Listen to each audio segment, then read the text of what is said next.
Imagine lying on a Hilton hotel bed. Here's the truth. That building isn't owned by Hilton at all. The real owner is financial capital, REITs, and private equity funds.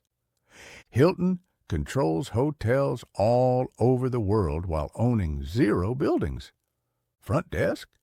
Outsourced. Housekeeping? Outsourced. Inside a Hilton hotel, there are almost no actual Hilton employees. Hilton doesn't own the building or the staff. All it owns is the brand and the system. And with just those 2 things, Hilton collects fees from hotels across the world. Today, let's take a look at how hotel chains make money from you. Think about this. Between Hilton and big tech, which one feels lighter? When you walk through a major city, you'll see huge Hilton and Marriott hotels everywhere. Massive buildings, prime locations, and tons of employees. All of these used to make Hilton a very heavy business. You had to invest a lot of money to make money. Not very efficient. Big tech companies earn money through software. Light, efficient, and profitable. They generate huge revenue with very little capital. But that old assumption started breaking down in the early 2000s. Originally, hotel chains built their own buildings, filled them with luxurious interiors, and hired full staffs to run them. They built strong reputations, but behind the scenes, it was a difficult business. Prime real estate was extremely expensive, and construction costs were massive. These required huge loans, which meant crushing interest payments. Large staffs created inefficient labor costs. Hilton employees could only work for Hilton, so once they finished cleaning one hotel, they often had nothing to do. Even if there were multiple Hilton properties in the same city, housekeeping teams usually couldn't be shared efficiently. Travel is also seasonal, so during the off-season, interest payments and idle labor became a painful burden. Meanwhile, price comparison platforms like Agoda made it harder to charge premium room rates. But starting in the 2000s, finance and technology changed everything. Hotel chains began separating themselves from the real estate. Hilton sold its hotels to investors and continued operating them as a franchise and management company. The buildings belonged to investors, and Hilton simply earned 5 to 10% of the hotel's revenue as fees. This shift had enormous implications.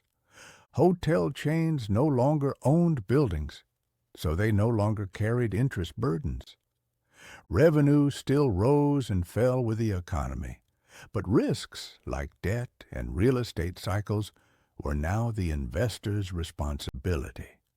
Most staff, housekeeping, maintenance, front of house, were outsourced to companies that manage multiple hotels, dramatically improving labor efficiency.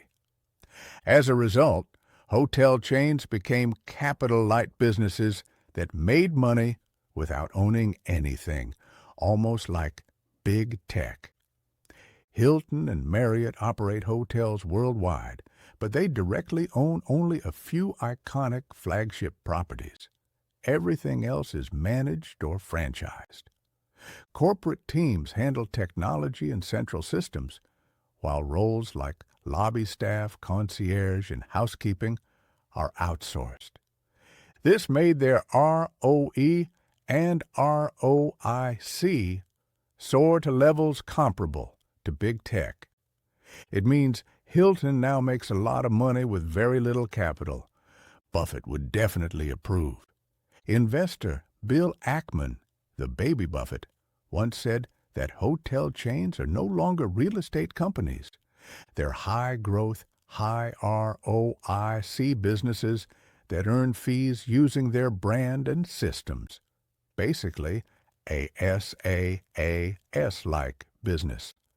Money saved from not owning assets or employing large staffs is returned to shareholders through dividends, and share prices keep climbing. So far, this transformation looks great for the hotel chains. But what about the investors who actually buy the buildings? They carry risks like vacancies and off-seasons.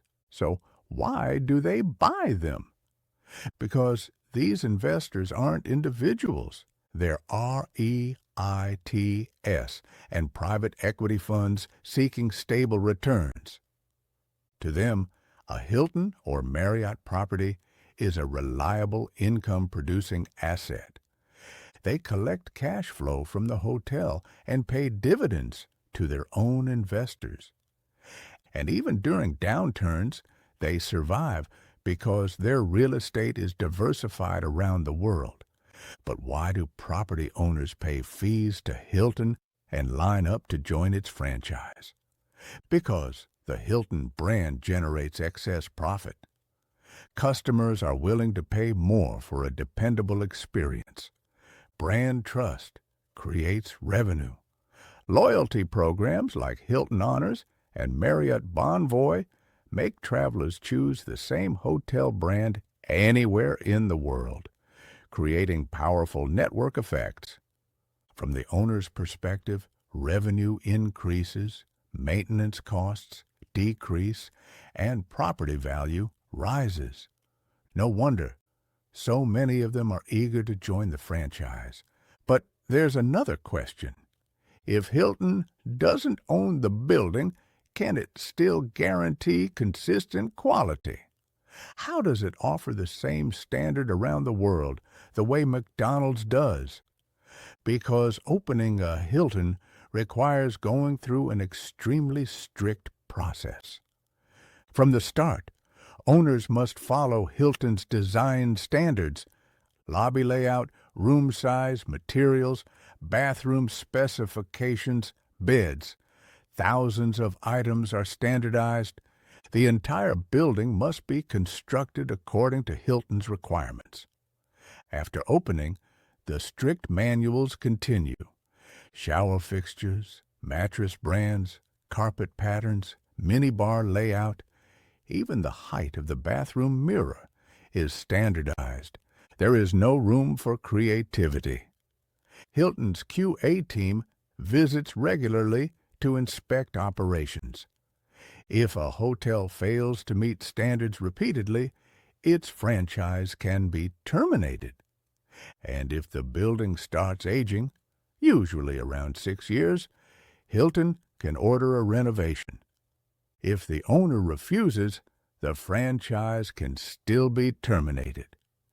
Hilton controls the building standards, loyalty programs, promotions, pricing, and even customer reviews.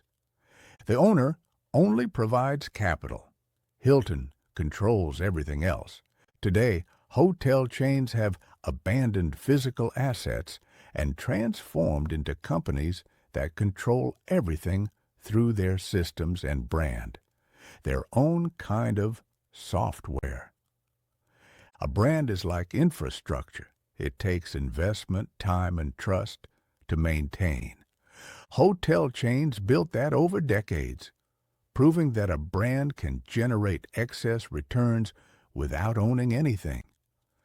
That's how they attracted investors and shifted to a capital-light model. Even industries that seemed impossible to change for hundreds of years can be transformed instantly by someone who knows where the opportunity is